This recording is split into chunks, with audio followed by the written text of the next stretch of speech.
Saya sedih dah. Bangsa saya orang Melayu ni nampaknya terus merepak di bumi sendiri, melukuk di tepi gantang. Mahkamah telah memihak kepada Tak Kolej. Mahkamah adres isu berkaitan dan maklum tentang Kampung Setiajaya ni telah pun mereka telah tinggal sejak tahun 1969. Mahkamah mengakui, tetapi disebabkan pejabat tanah telah pun memberikan grant kepada pihak Tak Kolej, itu telah menjadikan satu keputusan di mana mahkamah menyatakan bahawa apabila sesebuah individu ataupun organisasi telah menerima grant, mereka mempunyai absolute possession ke atas tanah tersebut.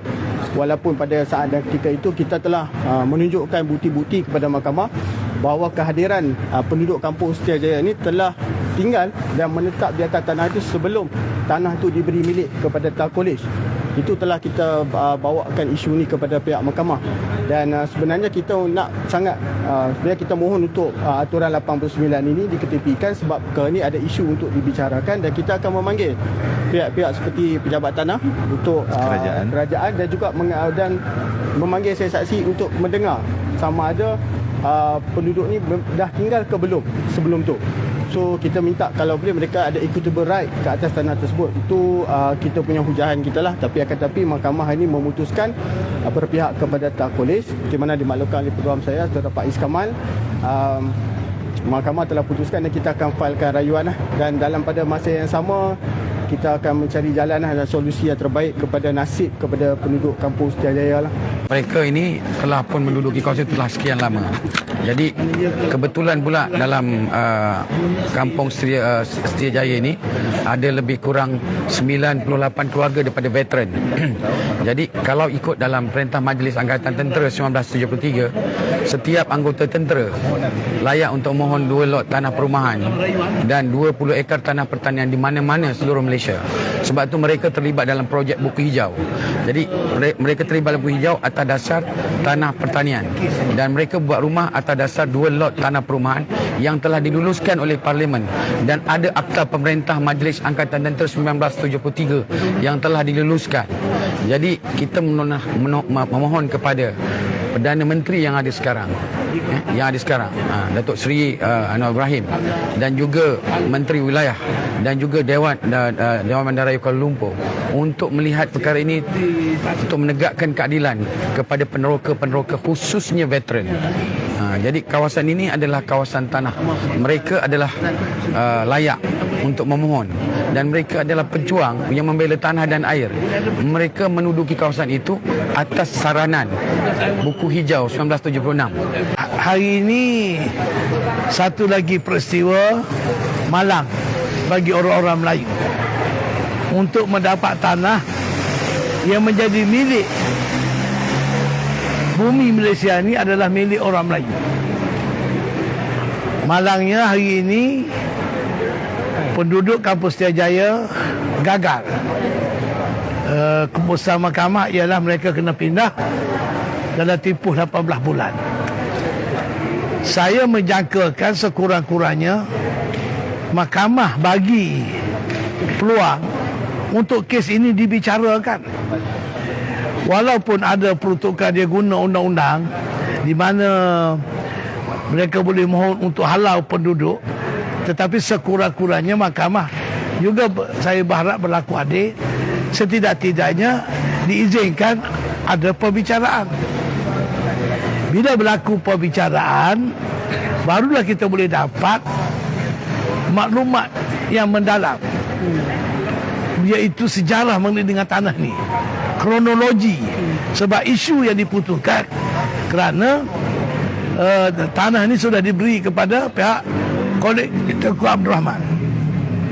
Mereka sudah ada gerak, tetapi betul lah penduduk ni tak ada gerak. Tapi penduduk ni mohon dulu sebelum daripada Kolej Tengku Abdul Rahman. Kenapa tak dulu kepada penduduk yang memohon sebelum Kolej Tengku Abdul Rahman diberi gerak? Ini isunya. Ini yang saya tengok isu yang tidak adil kepada penduduk-penduduk.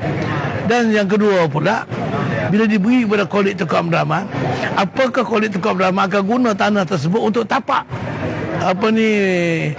pengajian, mendirikan fakulti ataupun sebagainya, ataupun tanah ini akan dibangunkan secara komersial.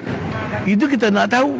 Sebab kalau untuk nak bangunkan fakulti, pihak kerajaan, kolektor keamanan boleh memohon tempat lain. Tidak semestinya tempat itu. Universiti sekarang ini bukan satu tempat. Boleh berbagai fakulti berada di tempat yang berbeza. Kenapa nak ronggok dekat situ? Jadi saya percaya tanah ini akan dibangun secara komersial.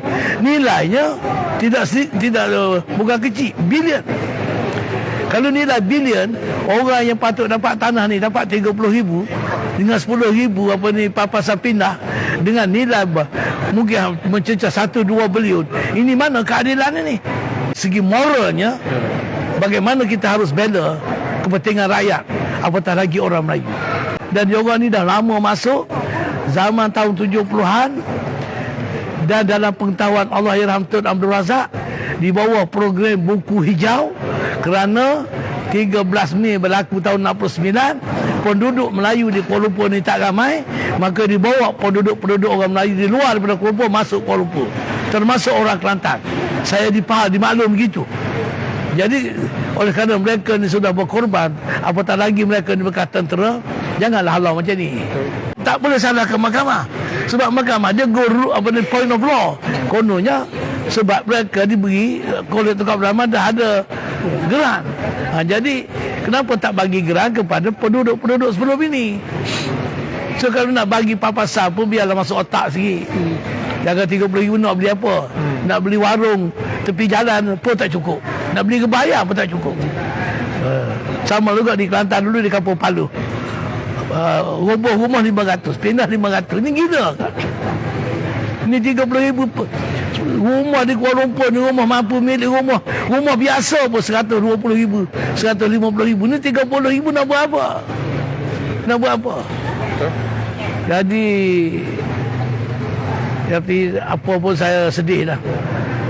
Bangsa saya, orang Melayu ni, nampaknya terus merepak di bumi sendiri, melukuk di tepi gantang. Sedih. Dan kalau inilah berterusan, tak tahu apa nak jadilah. Satu lagi berlaku di Kampung Kundang, di Ampang. Sama juga Rawang di Kundang, di Rawang. Untuk kecoh ni, bulldozer dah masuk dah, tolak rumah. Pun saya dah pergi dulu, coba bela, tapi tak upaya.